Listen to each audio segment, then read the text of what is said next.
जगत गुरु तत्वदर्शी संत रामपाल महाराज का जन्म हरियाणा के धनाना गांव में हुआ था। शुरू से ही आध्यात्मिक जीवन जीने वाला जगत गुरु तत्वदर्शी संत रामपाल महाराज ने इंजीनियरिंग की पढ़ाई की। उसके बाद हरियाणा में JE की पद में रहे।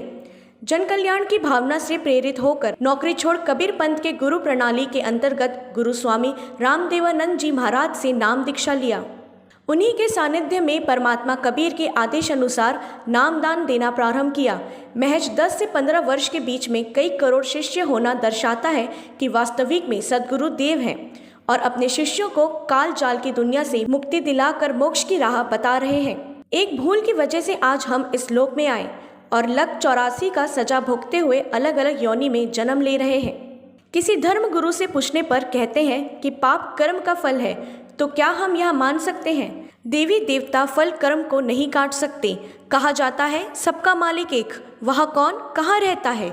जगत गुरु तत्वदर्शी संत रामपाल महाराज कबीरपंथी कहते हैं कि वह कबीर परमात्मा जो सतलोक में रहता और पाप कर्मों के फल को भी काट सकता है, जिनका प्रत्यक्ष उदाहरण ग्राम मुसरा तहसील डोंगरगढ़ जिला राजनांदगांव निवासी ओमलाल साहू, जिसे नाग सांप ने काट लिया था, परंतु संत रामपाल जी महाराज के आशीर्वाद से कुछ नहीं हुआ।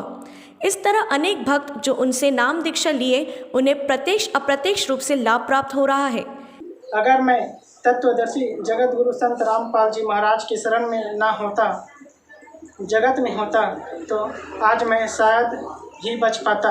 उतने समय तक मेरे परमात्मा ने जीवन दान दिया है मुझे और मेरी आयु बढ़ाई। परमात्मा जय बंदी छोड़ की। शरीर में बहुत से सारे कष्ट दुख आधा व्याधा बहुत रहीस, तेला एक परमात्मा के शरण में जाए के बाद ये कष्ट निवारण होइस।